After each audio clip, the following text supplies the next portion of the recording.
大家好，欢迎观看读书片刻。我怀疑有人偷窥我。前些日子，我的老公李安俊出差了，我们几乎有快半年没见面了。一个已婚女人独守空房，难免生出寂寞，心痒难耐。于是这天，我要求跟李安俊视频，然后开始抚慰自己。就在我忘情的投入之时，我突然听到了一阵颠笑，然后我的房门传来砰的一声巨响，我吓得惊叫出声，手机啪的一声摔到地上。谁在那儿？然而我的呼声并没有得到应答。我在床上坐了许久，外面再也没有任何动静。我好不容易壮着胆子穿上衣服走到客厅，窗外的路灯照得我家的客厅发出阴森的白光。我缩着肩膀里里外外检查了一遍，没有任何人的踪影。我还检查了门窗，也都是锁好的状态。就在我怀疑自己是不是幻听，打算回到房间时，我突然发现挂在我房门上的福字中国结掉在了地上，而门上挂东西的钉子也有些松动，像是被什么人拽过一样。我的内心再也平静不下来，因为我也意识到了，最近确实有很多地方都不太对劲。比如我去洗澡，明明记得内衣内裤是随便扔在外面的，出来的时候却已经被叠好了。明明记得家里的牛奶喝完了，下班回来的时候却是完整的一瓶。还有很多细节，我以为都是自己记错了，直到现在我才意识到，根本不是我记错了，一定是有人在偷窥我。我吓得不轻，赶紧给李安俊打电话。我结结巴巴地跟他说了刚才发生的事，李安俊沉默了一小会儿，我以为他会安慰我，然后赶回来陪我。没想到他只是淡淡地说，说不定是钉子老化了，你别想太多，我明天还要早起，先不跟你说了。说完他便急着挂电话，而就在电话挂断的那一瞬间，我清楚地听见有一个女人的声音在问，是谁呀？我的心刹那间凉了半截。我怀疑李安俊出轨了，一夜无眠，第二天一大早我就给他打了10几个电话，但是他都没有接。来到公司的时候，我的脸色看上去一定很差。同事周耀文给我递上了一杯咖啡，关切地问我怎么了。我随便敷衍了几句，伸手去抓咖啡杯的时候，脑子里闪过一个机灵。如果半夜里要潜入我家，首先那个人需要知道我住在哪里，其次不破坏门窗就能够进来，那个人需要有办法接触到我的钥匙。我把怀疑的目光投向了周耀文。全公司的人都知道他喜欢我，他平日很少和其他人交流，只有在跟我说话的时候，脸上会带着少见的潮红，并且他经常给我买咖啡和零食。但是也许是知道我已婚，所以他也从来没有真的邀请我出去约会。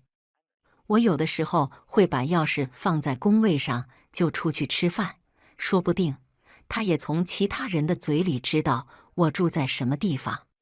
更有可能他是下班的时候直接跟着我回去的。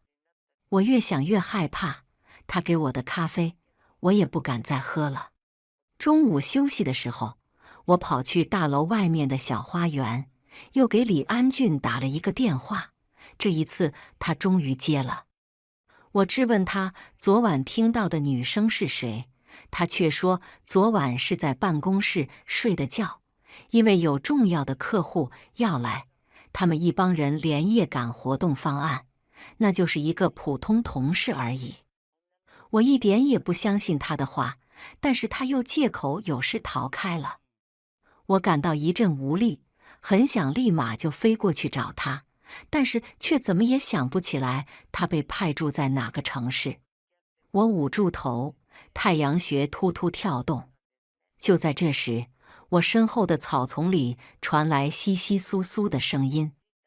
我浑身一个机灵，条件反射一般冲着草丛大喊：“谁在那儿？出来！”恐惧到了极点，就是愤怒。我抱起脚边的一个花盆，朝着发出声音的方向缓缓挪动步伐。徐依然。突然有人喊我的名字，我回过头，是周耀文。他气喘吁吁地跑过来：“你怎么在这儿？找你半天了，领导叫你呢。”就在他说话之际，身后的草丛里又传来窸窸窣窣的声音。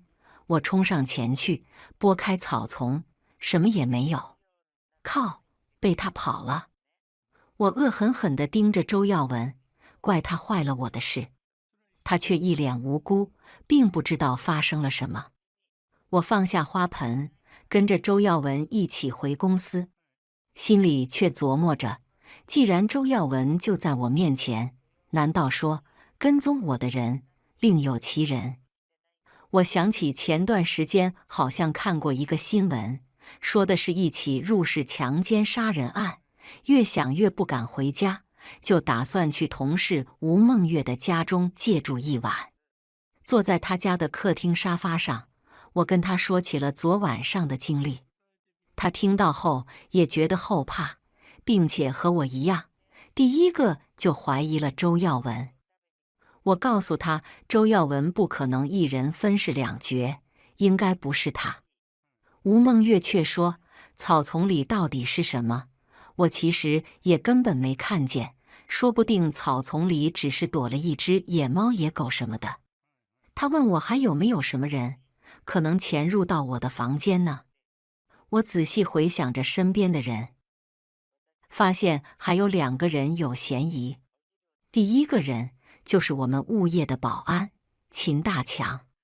这个人我一直觉得他有点变态，因为他经常对着路过的女性做一些看似下流的动作，并且李安俊被调去外省之前，曾在物业放了一把备用钥匙，他很有可能接触到我的备用钥匙。第二个我怀疑的对象是我对门的邻居邹浩。这个人好像是老师，打扮文质彬彬的，见人说话也很有礼貌。他人倒是没有什么反常的地方，但是他也有可能接触到了我的钥匙。因为有一次我家的水管爆了，找了工人来修，而那天我刚好有一个重要的会议，又正碰上邹浩休假，我着急忙慌的就把家钥匙给他，请他帮我盯着。吴梦月怪我太不小心了，怎么能把这么重要的东西交给别人呢？不过他又劝我，要不然报警吧，你总不能一直住在我家吧？我觉得他说的很对，但是我没有什么证据，报警的话，一个人去面对这些事，我有点心慌。我本来想打电话给李安俊，但是一想到他可能在外面有了女人，就气不打一处来。最后我还是决定给我的父母打电话，实在不行就让我哥来一趟。我原本以为老公靠不住，娘家人总是能依靠的，但是万万没有想到，父母听到我想要报警，却劝说我不要这么做。他们说我的小区很安全，不会有这种潜入事件发生，一定是我想多了。要是报警闹了乌龙，别人还指不定怎么看我呢，说我独守空房，自私淫欲，有点神经质了。哥哥也说我从小体质就弱，工作又太累，很有可能是我自己吓自己。我听了以后非常生气，为什么我的家人都不愿意相信我呢？我一定要找到证据给他们看。于是我第2天就买了监控，并且把我的计划告诉给了吴梦月。当天晚上，我调试好监控，紧紧地握住手机，躺在床上。可能是因为这2天太紧张，没有休息好，我等着等着，竟然沉沉睡去。等到我醒过来，天已经亮了。我赶紧跳下床，打开昨天晚上的监控，看着看着，我差点忘记了呼吸。监控拍下的画面让我头皮发麻，背脊发凉。监控清清楚楚地显示，在我睡着了之后，有一个戴鸭舌帽和口罩的男人用钥匙打开了我家的房门。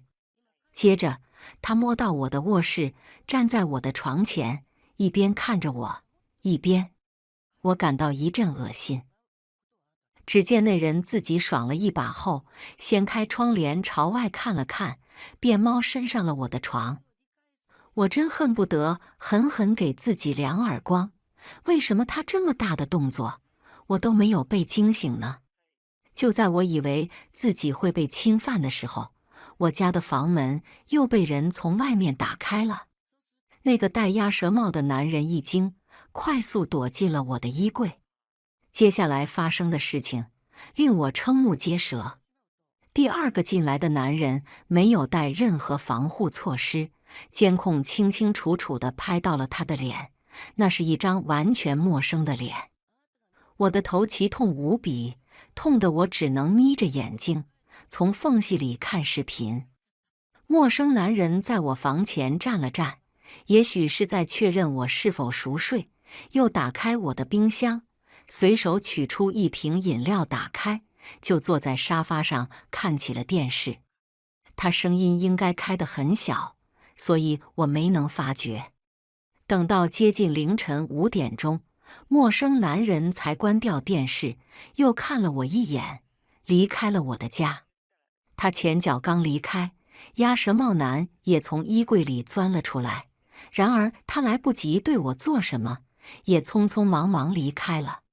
原本我以为只有一个人跟踪和偷窥我，万万没想到竟然有2个男人半夜里随便进出我的家。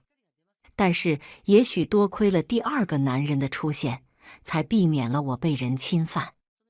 可为什么他什么也没做，只是在我家的客厅喝饮料看电视呢？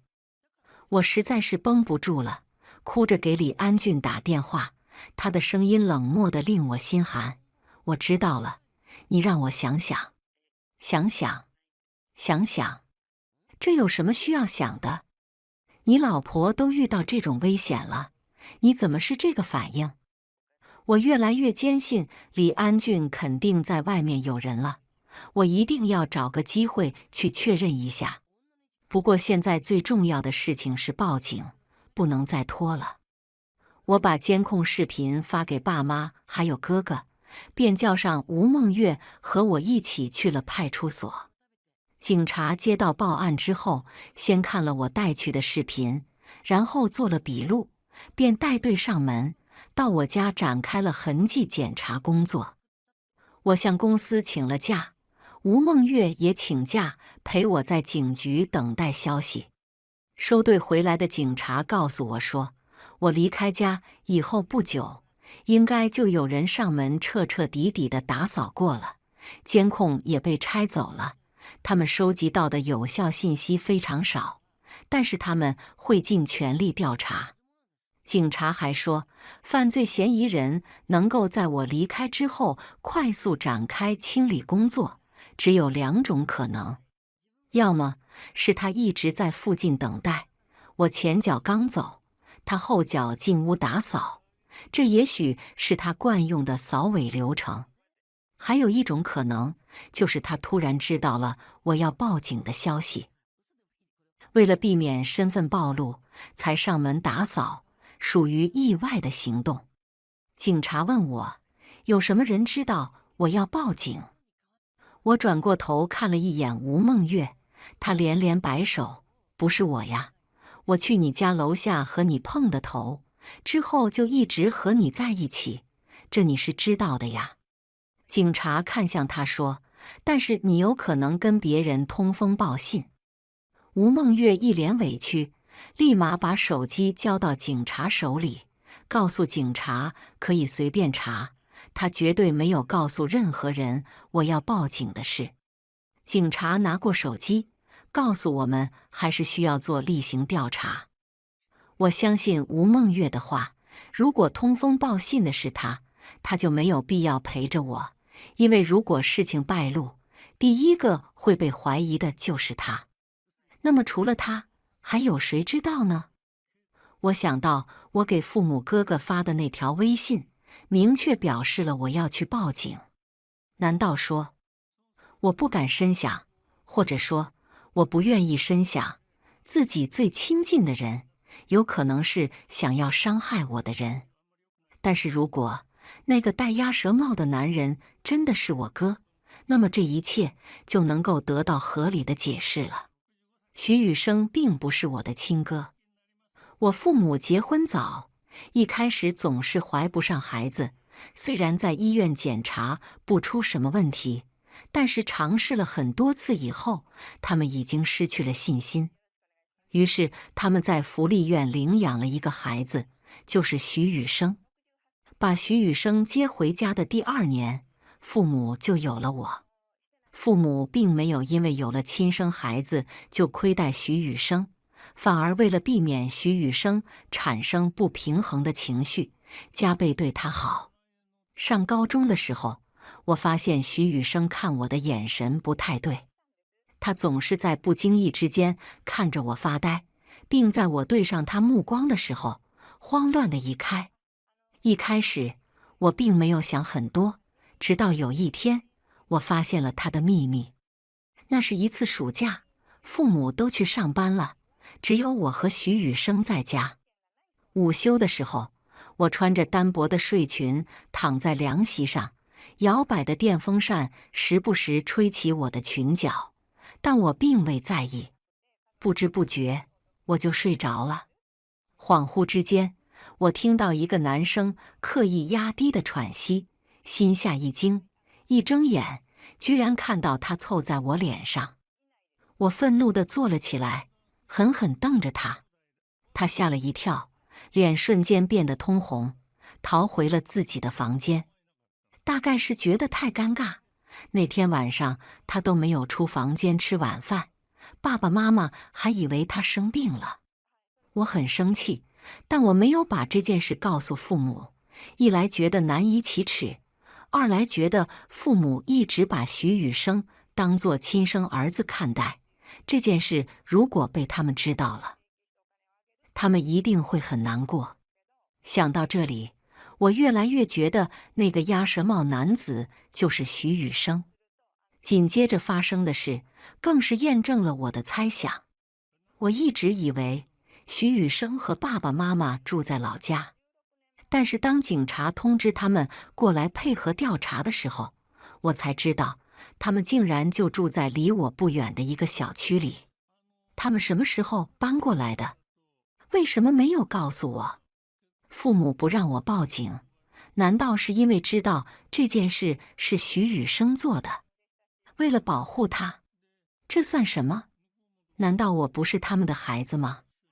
按道理来说，徐雨生不过是一个养子，我才是他们的亲生女儿啊！我生气地把徐雨生拉到派出所门口，质问他为什么要这么做。他一脸诧异：“不是我做的呀。”“不是你是谁？你忘了高中发生的那件事了吗？”我以为保持沉默是对家庭的保护，没想到我是在助纣为虐。我朝他大吼，脸涨得通红。徐雨生看上去有些恼怒，但是他很快调整了自己的情绪。冉冉，真的不是我。他承认自己曾经确实喜欢过我，但那是青春期懵懂的情愫，不是爱情。而且他很感激我那一次没有告诉父母，不然他可能没有勇气再待在这个家。在那之后，他就一直很克制。逐渐的，他就真的只把我当作妹妹看待了。我问他为什么搬到我家附近，却不告诉我。他态度有些奇怪，有扭捏也有犹豫，半天吐不出一个字来。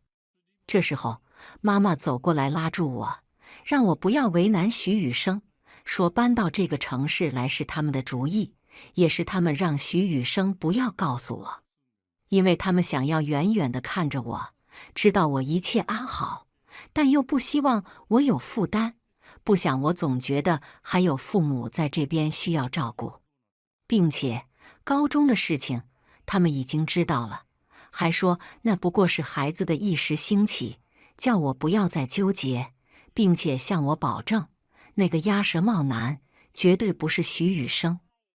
我忍不住冷笑，父母如此维护徐雨生，知道了他的秘密也毫不在意，甚至跟他住在一起。我感觉他们才是真正的一家人，而我只是一个毫不相关的外人。我心如刀绞，想要立刻见到李安俊，我渴望确认他没有出轨，渴望他能带给我一丝温暖。然而，我最后的希望很快变成了绝望。我找到李安俊曾经工作过的酒店，询问前台李安俊被派驻的地址，被拒绝了，理由是不能随便透露员工的个人信息给外人。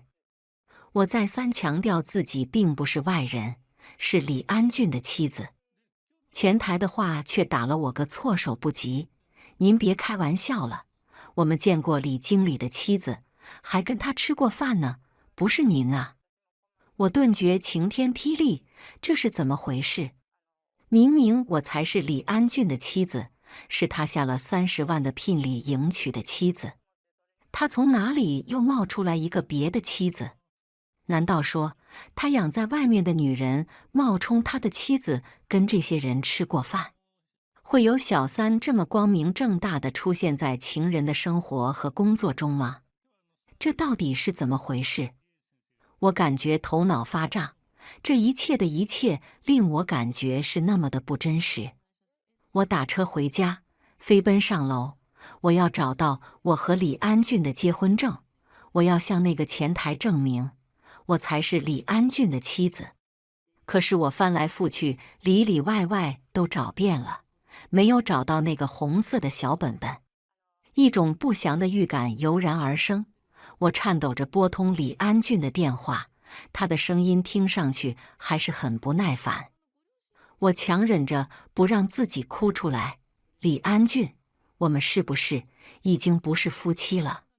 李安俊沉默了一会儿，叹了一口气，你想起来了？我没有想起来，我的脑子很混乱，我不明白他在说什么。我感觉我的记忆里缺失了一大片，但是想不起来是什么。我的头好痛，太阳穴两边的神经撕扯着我的头皮，我感觉整个脑袋快要爆炸了。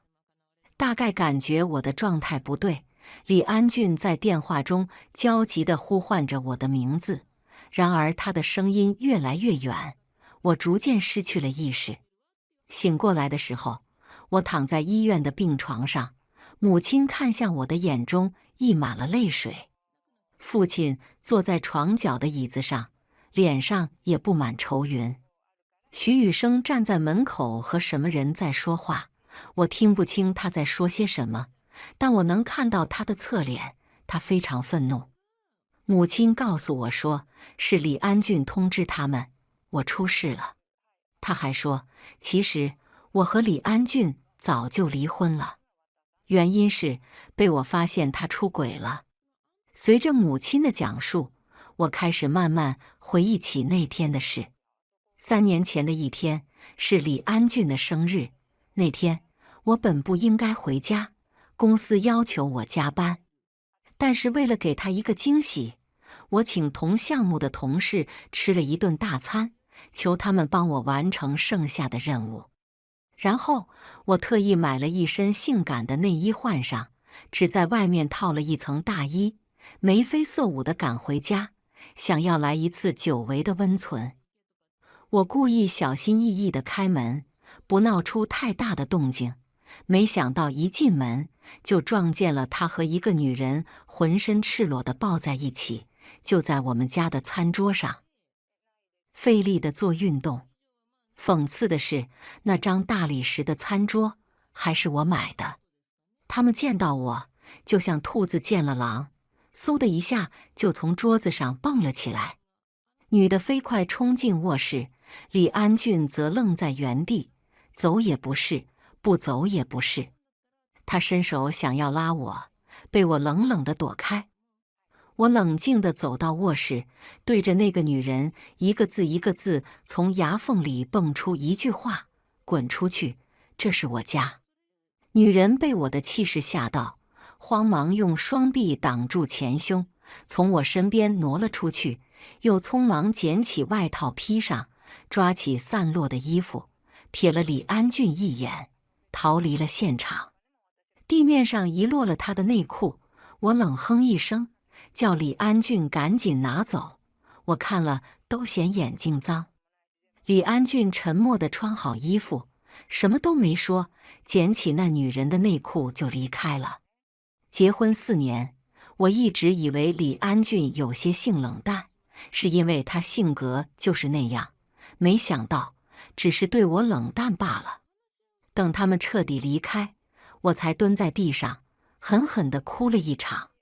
没多久，我就提出了离婚。我住的房子本来就是我的婚前财产，只有车子是我们一起买的。李安俊没有争，把车子让给了我。到这里，和李安俊的恩怨我是彻底想起来了。但是为什么我会忘记呢？为什么我还会以为自己是李安俊的妻子呢？就在我拼命想要回忆起什么的时候，徐雨生带着一个男人走了进来。当我看清楚他的脸，我惊讶地瞪大了双眼。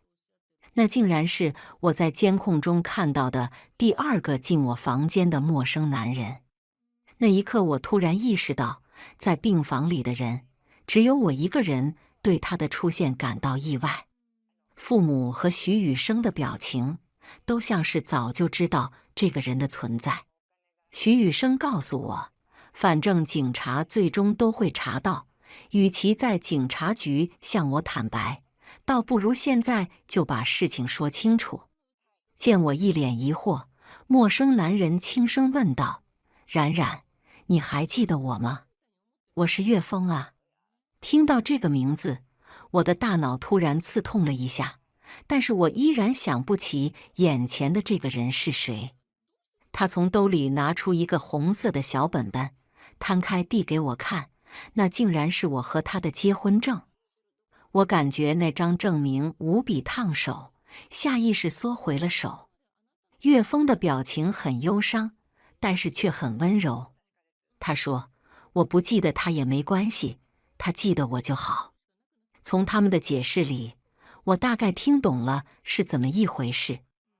我和李安俊离婚1年以后，经朋友介绍认识了岳峰。他风趣幽默，自信阳光，令我非常着迷。很快我们就在一起了。父母对岳峰也非常满意，我们便趁热打铁结了婚。然而半年前发生了一场意外，我伤到了大脑，不但患上了选择性失忆症，完全忘记了岳峰，还以为自己依旧是李安俊的妻子。与此同时，我还患有空间半侧忽视症，就是有的时候，我只能感知到右边的东西，无法感知到左边的东西。哪怕我的左边突然出现了一个人，我也有可能无法察觉。为了不刺激我的病情，我的家人和岳峰打算暂时不让我知道真相，想让我先适应一下如何带病生活，然后再慢慢告诉我。但是岳峰始终对我放心不下，所以经常会趁我不在家，或者趁我睡觉的时候，来家里照看我。之前我觉得自己乱扔的衣服被叠好，冰箱里突然多了一些储备品，其实都是因为岳峰在一旁默默照顾我的原因。并且我一直以为喜欢我的同事周耀文，其实是岳峰的高中同学。他之所以总是对我献殷勤，并不是因为喜欢我，而是因为受到岳峰的嘱托，要多多照顾我的缘故。我看着岳峰的眉眼，他很憔悴，但是看我的眼神依然很深情。我从心底生出了一丝感激，但是我依旧没能够想起他，没办法做到对他敞开心扉。就在这时，警察来到我的病房，并且告诉我们有了新的发现。警察在我家里找到了一枚完整的指纹，经过比对之后发现，这枚指纹和半年前的一起入室强奸杀人案的犯罪嫌疑人有关系。听到这话，岳峰第一个勃然大怒，那个混蛋还没被抓住吗？他的反应太过剧烈，让我感到有一丝不自然。徐雨生赶紧拉住他，告诉他冷静一点，并且询问警察能不能到病房外面去说。我知道徐雨生在刻意隐瞒着什么，立刻说道：“都什么时候了，还要瞒着我？不是说好了要坦白吗？”徐雨生和岳峰对看了一眼，脸色都有点为难。这时父亲开口了：“就在这说吧，早晚有一天，冉冉需要面对这些，长痛不如短痛吧。”众人犹豫了一下，最终还是决定在病房里把话说开。原来，半年前那场入室强奸杀人案，准确地说是杀人未遂案件的受害者，不是别人，就是我。那一天，我下班回家，听见岳峰和一个女人在客厅里说话，那女人娇笑连连，岳峰也不时传来爽朗的笑声。经历过一次背叛的我，立刻像一只受伤的刺猬一样，什么解释也听不下去。我打开家门，歇斯底里地叫他们滚出去。岳峰拉住我，想要跟我解释，但是我根本没有给他这个机会。我把他们推出家门，陷入了极度的痛苦之中。我给自己灌下了一整瓶红酒，吐得昏天黑地，迷迷糊糊地躺上了床。那天晚上，岳峰被迫去附近的一家酒店开房，也就是那一晚，彻底改变了我的人生。犯罪嫌疑人撬开我家的房门，对我实施了强奸。在这个过程中，我被下体剧烈的疼痛惊醒，意识到自己正在被侵犯。我拼命挣扎，嫌疑人狠狠甩我的耳光，击打我的头部。混乱中，我咬伤了嫌疑人的胳膊。我挣脱开来，拼了命地逃出家门。嫌疑人紧追不舍，我被他从身后勒住，勒到几乎昏厥。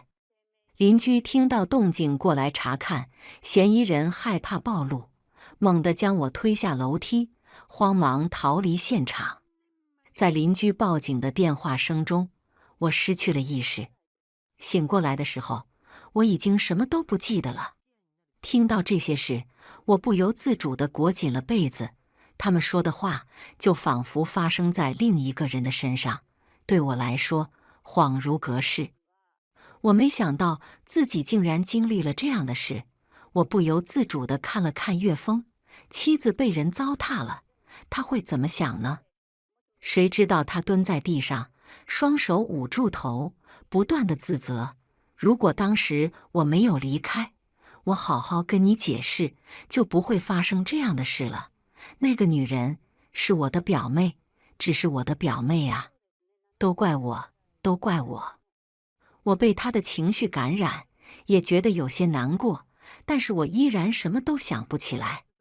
警察说，那个犯罪嫌疑人很有可能是故意找到我新搬的公寓，通过长期的跟踪和潜入来确认我是否能指认他的身份的。我突然意识到，明明我住的公寓已经不是当初和李安俊住的那个房子了，为什么我都没能够察觉出问题呢？也许是我不愿意想起来吧。接着，警察询问岳峰，我去报警的时候，来我家里打扫的人是不是他？岳峰立马回答，当时他离开我家就去上班了，没有打扫的时间，公司的同事都可以为他证明。既然父母和哥哥报信的可能性被排除了，那么只剩下一种可能，嫌疑人就是等我离开以后立刻打扫的。因此，能够接触到我钥匙的物业保安秦大强和邻居邹浩，又成为了警察调查的对象。我感觉自己身体好一些了，打算出院。因为不想面对欺骗我的家人，也无法面对岳峰。我再一次借住在吴梦月的家里。听说了我的经历，吴梦月惊得下巴都掉了，她狠狠地抱住我，对我说她理解我的痛苦，想哭就哭出来吧。我感觉很暖心，但是我哭不出来，因为那些事虽然是我亲身经历的，但我依然感觉很遥远。我们一起坐在沙发上看电影，吃零食，我感觉到前所未有的放松。就在这个时候，吴梦月家的门铃响了。我问她这个时间了，她还叫了其他人吗？吴梦月拍手说道：“哎呀，我叫了外卖，我都给忘了，咱们不是关了手机吗？”她蹦蹦跳跳地打开门，门外站着一个穿外卖服的男人，他的帽子压得很低，根本看不清脸。我的第六感在疯狂警示我，情况不对劲。我大喊出声：“梦月，快过来！”然而已经晚了。门口的男人扔下外卖包，掏出一把水果刀，勒住吴梦月的脖子，把刀架在了她的脖子上，冷冷地对我说：“别动，动我就弄死他。”吴梦月吓得脸色苍白，眼睁睁地看着他的胯下慢慢湿了一大片。我抬起双手，示意我不会乱动，你别伤害他。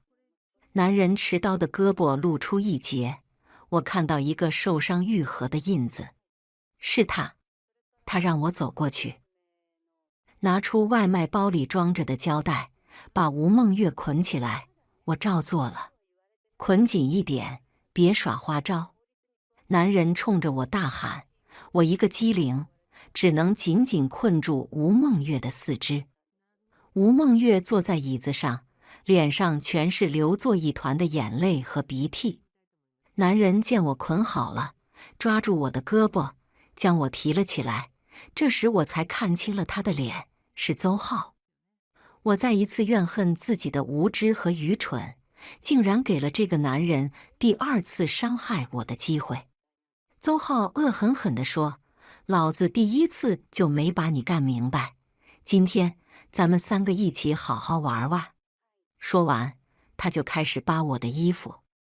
我仿佛听见自己脑细胞炸裂的声音，那一晚撕裂般的疼痛，充满恶臭的鼻息，令人恶心的粘稠的汗液，以及我自己绝望的喊叫。我想起来了，我全都想起来了。我还想起了一个人温暖的微笑，那轻轻摩挲我的耳垂的触感，以及环抱我腰肢的悸动。是岳峰，好想再见他一面。朦胧中，我仿佛看到岳峰冲了过来，和邹浩扭打在一起，更多的人破门而入，脚步声、叫喊声，什么器具碰撞的声音。渐渐的，我就什么也听不到了。我和吴梦月得救了。原因是警察查到邹浩曾经在学校因为猥亵女学生被开除，后来找关系，在一家培训中心上班。警方在他的办公桌上提取到有效的指纹，和在我家留下的指纹完全吻合。他们带队去邹浩家找人，发现邹浩不在家，并且判断由于我和警方多次接触，邹浩很有可能认定我已经想起来了。